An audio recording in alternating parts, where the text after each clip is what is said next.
मुजफ्फरनगर से प्रस्तावित UGC bill 2026 को लेकर बड़ा विरोध सामने आया है। सामाजिक संगठन की ओर से महामहिम राष्ट्रपति को ज्ञापन भेजकर बिल में शामिल जातीय प्रावधानों पर गंभीर आपत्ति जताई गई है। ज्ञापन में कहा गया है कि इन प्रावधानों से शिक्षा संस्थानों में जातीय विभाजन बढ़ेगा, बच्चों में मानसिक द्वेष और गुटबाजी को बढ़ावा मिलेगा और विद्यालयों का सौहार्दपूर्ण माहौल प्रभावित होगा। संगठन का कहना है कि इससे सवर्ण समाज के बच्चों में अपराध बोध और मानसिक उत्पीड़न जैसी स्थितियां भी उत्पन्न हो सकती हैं। साथ ही चेतावनी दी गई है कि शिक्षा का राजनीतिकरण बढ़ेगा और विश्वविद्यालयों की शैक्षणिक गुणवत्ता पर प्रतिकूल असर पड़ेगा, जिससे भारत की वैश्विक शैक्षणिक साख कमजोर हो सकती है। ज्ञापन के माध्यम से राष्ट्रपति से मांग की गई है कि सामाजिक समरसता और शिक्षा के हित में यूजीसी बिल 2026 के इन जातीय प्रावधानों पर पुनर्विचार कर आवश्यक संशोधन किया जाए। मैं राष्ट्रीय प्रवक्ता भारतीय किसान यूनियन सेवक विनीत त्यागी।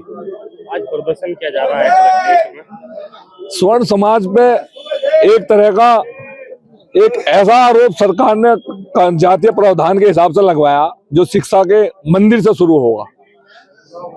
इस काले कानून को सरकार वापस ले और ये सरकार इस जनता के मन की बात सुने। प्रधानमंत्री जी हर महीने जो मन की बात सुना रहे जनता को, जनता आपकी मन की बात नहीं सुन रही। यदि मन की बात आपकी अच्छी होती तो आप 100 स्मार्ट सिटी का इस देश में निर्माण करते। हुई क्या? आप जो है एक समान शिक्षा का अधिकार इस देश में लेकर आते जहां सबके बच्चे पढ़े। आपने शिक्षा का व्यावसायीकरण इस देश में नहीं रोका, तो आप उन चीजों पाओ जो परिवर्तन के लिए आपको वोट दिया था इस जनता ने। जो देशभक्त जनता थी, इसने आपको 78 पिछले 12 साल से तो आप है, जो पिछली सरकारें रही उनके कुछ कर्मों पे आपको वोट मिली थी। जो आप कहते हो ना कांग्रेस मुक्त भारत, आप कांग्रेस मुक्त भारत नहीं कर सकते। इस जनता के भाव को समझो, इसके मन की बात को समझो। जो जनता चाह रही थी कांग्रेस के उन कुछ चक्रों को इस देश से एक ऐसी सरकार आवे जो परिवर्तन की सरकार बने, इस देश में एक समान शिक्षा का अधिकार लाती। मैं आपके माध्यम से पूछना चाहता हूं और देश की जनता से मेरा सवाल है, यदि सबको एक जगह पढ़ने का अधिकार मिल गया, वे एक अच्छे शिक्षा संस्थान से पढ़ के चले जाएंगे, तो किसे कहे की आरक्षण की जरूरत है? कहे का भेदभाव? आप व्यवस्था इतनी मजबूत करिए कि भेदभाव हो ही ना, तो आप उस पर तो ध्यान नहीं लगा रहे। एक प्राइमरी स्कूल का बच्चा मास्टर जो 80,000 रुपए की तनख्वाह ले रहा, उसका पढ़ने वाले बच्चों का कंपटीशन आप प्राइवेट स्कूल के मुझसे करा लो जिसकी 20,000 रुपए तनख्वाह प्राइवेट स्कूल में टीचर की, तो उस पर तो आपका ध्यान नहीं है। भ्रष्टाचार चरम पे है। आज हमारे देश पे जीडीपी का 65% कर्ज है। जो हमारी कुल जीडीपी है उसका 65% कर्ज है और 80 और 90% पे जाते हैं। हम चाहते हैं कानून वापिस हो और परिवर्तन वो करो जो जनता मांग रही। थोपो ना इस पे। आज ही घोषणा करी है, अभी तो जहां तहां चल रहा है देशव्यापी मुहिम बनाई जाएगी और हमने अभी अध्यक्ष जी ने घोषणा करी कि सहारनपुर से संसद भवन तक जब तक ये कानून वापस नहीं होंगे और परिवर्तन की बयार इस देश में नहीं चलेगी, परिवर्तन जो जनता के हित में हो, तो जब तक आंदोलन करा जाएगा। भगत सिंह के उस नारे पर काम करेंगे कि क्रांति की तलवार विचारों की धार से तेज होती है, तो विचार लेके जाएंगे जनता में तो क्रांति की तलवार तेज होगी। मुजफ्फरनगर में 77वें गणतंत्र दिवस के अवसर पर आर्यवास द्वारा आयोजित आर्यवास इंटरनेशनल एजुकेशन फेयर शिक्षा और युवा सशक्तिकरण की दिशा में एक ऐतिहासिक आयोजन बनकर सामने आया। कार्यक्रम में मुख्य अतिथि विनय राय और विशिष्ट अतिथि डॉक्टर हरबीन अरोड़ा राय के साथ मंत्री कपिल देव अग्रवाल की मौजूदगी ने आयोजन की गरिमा बढ़ाई। इस दौरान 100 से अधिक मेधावी छात्रों को डिजिटल शिक्षा को बढ़ावा देने के लिए टैबलेट वितरित किए गए। वहीं लकी ड्रा के जरिए 15 इलेक्ट्रिक बाइक्स भी प्रतिभागियों को दी गयी। कार्यक्रम में विभिन्न विश्वविद्यालयों और बैंक प्रतिनिधियों ने उच्च शिक्षा, स्कॉलरशिप और एजुकेशन लोन से जुड़ी अहम जानकारी दी। आर्यवास के संस्थापक आर्यन राज कौशिक ने कहा कि उनका उद्देश्य हर छात्र तक सही अवसर और मार्गदर्शन पहुंचाना है, जिससे युवा सशक्त बनकर राष्ट्र निर्माण में योगदान दे सकें। मुजफ्फरनगर के होटल पलासा में आज हम जहाँ पर एक एजुकेशन फेयर लगा हुआ है, आर्यंस एजुकेशन के तौर पे यहाँ पे एक फेयर लगा हुआ है। इसमें हमारे पास में है जो आर्यंस इसके सीईओ हैं जो आर्यंस कोचिंग सेंटर के, हम उनसे आपको रूबरू कराते हैं। जी सर, आपका नाम? आर्यन राज कौशिक। सर, ये होटल प्लाजा में किस तरह का ये फेयर लगा हुआ है, इसके बारे में थोड़ा डिटेल। देखिए, फेयर तो हम हर साल लगाते ही हैं, उसमें तो कुछ नया नहीं है, बट इस बार जो नया है वो मैं आपको बताता हूँ। इस बार डॉक्टर हरबीन मैम हमारे साथ हैं। सबसे बड़ी हमारी उपलब्धि है इस साल की फेयर की, और बाकी हरबीन मैम ही बताएंगी कि उनको फेयर कैसा लगा, क्या इसमें नया लगा और क्या वो हमारे मतलब प्रेरणा के लिए हमें बताना चाहते हैं। जी जी मैडम, आपका नाम? डॉक्टर हरबीन अरोड़ा राय। मैं दिल्ली से हूँ और मैं आर्यन को कांग्रेचुलेट करती हूँ। ये बहुत ही युवा पीढ़ी के लिए खासकर एक बहुत अच्छे रोल मॉडल हैं। I am very proud of him कि उन्होंने इतना अच्छा प्रोग्राम रखा है, एकदम एक्सीलेंटली रखा है और इतने सारे यंग लोग, बच्चे बच्चियां दोनों आए हैं और सबको इंक्लूसिव तरीके से इन्होंने शेयर किया है क्या क्या अपॉर्चुनिटीज हैं एजुकेशन में। सो कांग्रेचुलेशन, बहुत बहुत जरूरी है ये इनिशिएटिव और मैं चाहूंगी कि बाकी लोग बाकी शहरों में भी इसे देखें और इसे एम्यूलेट करें। जी मैडम, इसमें जो फेयर लगा हुआ है इसमें बाहर की यूनिवर्सिटियाँ, हमने सुना है कि फॉरेन कंट्री की भी जो यूनिवर्सिटी हैं वो भी आई हैं, तो किस किस तरीके का?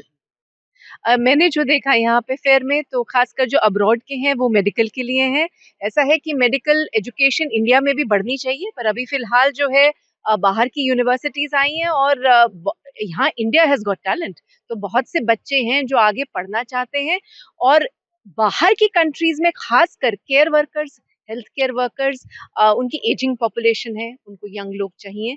तो हमारे डॉक्टर्स की डिमांड इंडिया में ही नहीं दुनिया भर में है, तो हम लोगों को कैपेसिटी बिल्डिंग मेडिकल एजुकेशन में अपनी कंट्री में भी करनी है। पर मुझे अच्छा लगा देख के कि बाहर के मुल्क भी यहाँ पर आ रहे हैं और अपनी यूनिवर्सिटीज ओपन कर रहे हैं हमारे टैलेंटेड स्टूडेंट। मैडम यहाँ पे जो है बच्चों को प्रोत्साहित करने के लिए उनको कुछ पुरस्कृत राशि भी दी गई है, वो किस किस तरीके?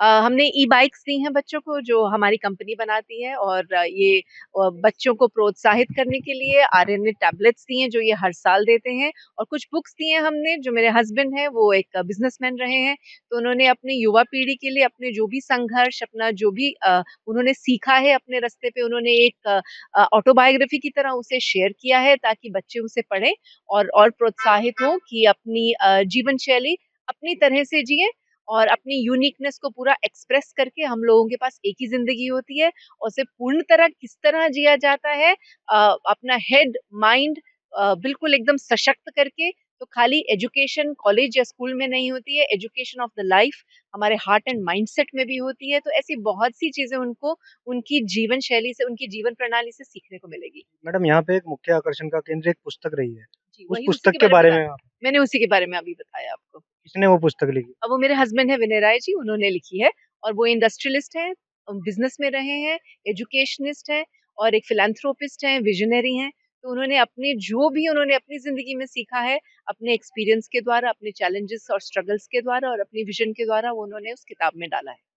जी बहुत बहुत धन्यवाद। तो ये थे हमारे पास में आर्यन इंस्टीट्यूट के सीईओ आर्यन जी, और इसमें जो है एक फेयर लगा हुआ है यहाँ पे होटल प्लाजा में। नमस्कार। होटल प्लाजा में एजुकेशन फेयर में एक मुख्य आकर्षण का एक केंद्र रही है। इस किताब का नाम है, ये विनय राय जी ने ये पुस्तक लिखी है। आइए उनसे आपको रूबरू कराते हैं। जी सर, आपका नाम? विनय राय। तो ऐसा है, जब मैं 12 साल का था तो अगर मंदिर जाएं या माँ बाप को पूछें भगवान कहाँ हैं तो वो बोलते थे आपके भीतर हैं। तो मैं नीचे देखता था और कहता था भगवान तो दिख नहीं रहे। तो मैंने अपनी डायरी में लिखा who is God, where is God, why is God, I must find out. तो मैंने ये जो किताब लिखी है कि 50 साल में अब मैं भी वही बोलता हूँ कि गॉड इज़ विद इन। तो बट उसमें एक मेरी बिजनेस जर्नी भी थी, तो उसके बारे में भी लिखा क्योंकि ऑटोबायोग्राफी थी। तो वो एक प्रेरणा बन गई बच्चों के लिए कि अगर मैं 25 साल में from zero to third richest India में बन सकता हूँ तो सब बच्चे, कोई भी बन सकता है, बच्चा या बच्ची वो भी बन सकते हैं। उनको भी बड़ा ड्रीम करेंगे तो वो वहाँ पहुँच। ये 1000 दिए हैं बट मैं 10,000 भी दे सकता हूँ। बच्चों को पढ़ने की चाहत होनी चाहिए, किताब का कोई दिक्कत नहीं है। कोई कॉस्ट नहीं रखी आपने इसमें? Thank you sir. तो ये थे हमारे पास में विनय राय जी। आप देखते रहिए दैनिक सदस्य। सहारनपुर से वंदे भारत एक्सप्रेस में निजीकरण के नाम पर कर्मचारियों के शोषण का बड़ा मामला सामने आया है। कांग्रेस सांसद इमरान मसूद ने ट्रेन यात्रा के दौरान क्लीनिंग और कैटरिंग से जुड़े प्राइवेट कर्मचारियों से बातचीत की, जिसमें खुलासा हुआ कि ठेकेदार मात्र 10,000 रुपए मासिक वेतन पर कर्मचारियों से 18 घंटे तक काम करा रहे हैं। कर्मचारियों की आपबीती सुनते ही सांसद ने मौके पर अधिकारियों से बातचीत की और इस गंभीर मुद्दे को संसद और रेल मंत्री तक उठाने का ऐलान किया। इमरान मसूद ने कहा कि रेलवे भुगतान करता है, ठेकेदार मुनाफा कमाते हैं और शोषण गरीब कर्मचारियों का होता है। उन्होंने नियम 377 के तहत लोकसभा में मामला उठाने और 28 फरवरी को रेल मंत्री से सीधी बातचीत के निर्देश भी दिए हैं। अब देखना होगा कि इस खुलासे के बाद रेलवे और ठेकेदारों की कार्यप्रणाली में कोई बदलाव होता है या नहीं। सफर कैसा रहा, लोगों से मिले भी आप? बहुत दुखद रहा मेरा वंदे भारत का सफर। प्रीमियम ट्रेन और प्रीमियम ट्रेन के अंदर गरीबों का शोषण। अब मैं सुबह 5 बजे चला, 12:30 बजे पहुंचा, और जब शाम को 4:30 बजे दोबारा बैठा तो वही स्टाफ उसके अंदर था। तो मैंने उनसे पूछा, भाई तुम अभी तो गए थे, क्या सहारनपुर सोओगे? उन्होंने कहा नहीं साहब, हमें हफ्ते में 1 दिन मिलता है सोने के लिए। तो इंसान को मिनिमम 6 घंटे चाहिए सोने के लिए। वो 19 घंटे ट्रेन में रहते हैं और 2-3 घंटे उन्हें सोना मिलता है। 3 घंटे सोना मिलेगा तो वो व्यक्ति स्वस्थ कैसे रहेगा? और ठेकेदार जिस तरह से ठेका प्रथा चला करके आपने उत्पीड़न के लिए रास्ता खुला है, हो सकता है कि रेल मंत्री जी के संज्ञान में ना हो। मैं उनसे मिलकर के स्वयं उनको अपने अनुभव को साझा करूंगा। जम्मू कश्मीर के बारामूला में जारी भीषण बर्फबारी ने पूरे इलाके को बर्फ की मोटी चादर में ढक दिया है, जिससे जनजीवन पूरी तरह से अस्त व्यस्त हो गया है। कश्मीर घाटी के कई हिस्सों में लगातार हो रहे भारी हिमपात के कारण सड़कें कई फीट बर्फ से ढक गई हैं और यातायात पूरी तरह ठप हो चुका है। हाजीबल गांव समेत कई इलाकों में बिजली के खंभे और तार क्षतिग्रस्त हो गए हैं, जिससे घंटों से अंधेरा पसरा हुआ है। स्कूल, दफ्तर और बाजार बंद हैं और लोग घरों में कैद होकर रहने को मजबूर हैं। प्रशासन और आपदा प्रबंधन टीमें हालात पर लगातार नजर बनाए हुए हैं और सड़कों से बर्फ हटाने, बिजली बहाल करने और जरूरी सेवाएं सुचारू करने के लिए युद्ध स्तर पर काम कर रही हैं। देखिए, ये विवाद पैदा होने के कारण हम लोग नहीं चाहते हैं कि किसी भी प्रकार का विवाद आगे बढ़े, इसलिए बिल्कुल रोक होना चाहिए। यदि मस्जिद में सनातनी नहीं जा सकते तो सनातनीय मठ मंदिरों में इस्लाम का भी प्रवेश वर्जित होना चाहिए। पहले तो हम लोगों के यहाँ कोई रोक टोक नहीं हम लोग करते थे, क्योंकि हम सनातनी है, सनातन सत्य पर आधारित है और हमारा एक देश ऐसा है कि जहाँ सभी के लिए प्रवेश है। हिंदू, मुस्लिम, सिख, ईसाई आपस में हम भाई भाई। हमारा शास्त्र कहता है सर्वे भवन्ति सुखना। हम कभी ये नहीं कहे कि हिंदू भवन्ति सुखना, सर्वे भवन्ति सुखना। सभी धर्म के लोग सुखी हों, सभी आपस में भाईचारा का निर्वहन करें। लेकिन अब जैसी स्थिति पैदा हो रही है उसको देख करके बड़ा कष्ट हो रहा है। गौ हमारी माता है, देश धर्म का नाता है। एक मजहब के लोग गौ को काट के गौ का मांस रोटी में रख के खाएं और एक जो है गौ के चरणों की पूजा करके पहली रोटी गौ को दे। बताइए भाई भाई कैसे हो सकते हैं? अगर उधर से भाईचारे का सम्मान होता है तो हम लोगों के दरवाजे खुले। देखिए, ये धर्म का विषय है, ये आस्था का विषय है। और जहाँ पर चूंकि वो ट्रस्ट है और मंदिर कमेटी है, उसने निर्णय लिया है और उनका अधिकार है, उनको इसमें किसी को आपत्ति नहीं होनी चाहिए। अभी किसी तरह से भी जब वहाँ पर, चूंकि वहाँ पर सनातन के धर्म, हिंदू धर्म के लोगों का वहाँ पर अपना आस्था है, वहाँ जाते हैं, उनकी अपनी पूजा के तरीके हैं, मामलात हैं, तो उनकी अपनी मर्यादा होती है। तो उसमें मुझे लगता है कि जिस तरह से हमारे यहाँ पर इस्लाम के अंदर भी अगर आप देखेंगे तो मक्का में भी नॉन मुस्लिम नहीं जा सकता है, इसी तरह से मदीने में भी नॉन मुस्लिम्स नहीं जा सकते हैं, इसी तरह से तिरुपति के अंदर भी रूल है ये कि कोई उसमें नॉन हिंदू नहीं जा सकता है। इसी तरह से आप द्वारका में भी अगर आप जाएंगे तो वहाँ पर भी नॉन हिंदू को अलाउ नहीं है। तो ठीक है, सबके अधिकार हैं, अपने नियम हैं, रूल हैं, तो इस पर किसी तरह की राजनीति करना ये मुनासिब नहीं है। जो उन्होंने फैसला लिया है ठीक है, आस्था का विषय है, उनके धर्म का विषय है, उनके तौर तरीके हैं, उनकी मर्यादाएं हैं, उसके मुताबिक अगर उन्होंने कुछ किया है तो वो उनका अपना अधिकार है। नहीं, दरअसल मुझे लगता है कि वह जो निर्णय लिया है उनकी संस्था ने, उनकी कमेटी ने, उन्होंने कुछ सोच समझ के लिया होगा। तो मुझे लगता है कि अगर उनका अधिकार है, जो उन्होंने नियम बना दिए हैं किसी चीज़ के, अगर मंदिर में जाने के उनके नियम हैं या पूजा वहाँ होती है उसके अपने नियम हैं, तो उस पर किसी को आपत्ति नहीं होनी चाहिए।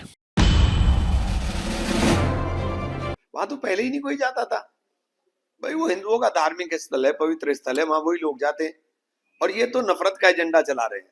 इन्होंने तो हर चीज के ऊपर नफरत फैलानी है, साबित करते रहो। अब आप वहां जा रहे तो ये साबित करो पहले कि आप हिंदू हो, तब आप जाओगे। शंकराचार्य ये साबित करेंगे वो शंकराचार्य हैं, वोटर ये साबित करेंगे वो वोटर है।